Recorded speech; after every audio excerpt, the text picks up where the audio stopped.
Ассаламу алейкум туугандар, дагы бир жолу жалпы жамаат, жалпы биздин так маалымат каналыбыздын катталуучулары. Достор, бүгүн буюрса 15 август 2026 жыл, апта күнү бүгүн аптанын 6-күнү, аптанын иши мүмкүн болуп калды. Саат болсо 13:12. Мына ушул сааттардагы ноокаттагы валюта курс баалары: доллар бул жакта 87.40, Доскоорада банкта евро 100, рубль болсо 1.020 тиын.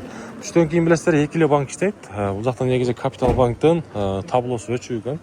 Ошого эки банктын иштешинин маалым катары сиздерге дагы кайта кетели. Рубль эми көрдүңүздөр күндөн күнгө төмөндөп атат.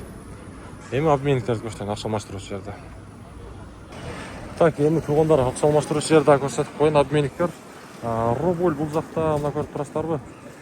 0.97 тыйын, доллар 87.40, рубль 0.97. Мана ушундай достор, күнүмдүк валюта курстарды билип турам десеңиз, бизге катталганын унутпаңыздар, лайк басып коюңуздар.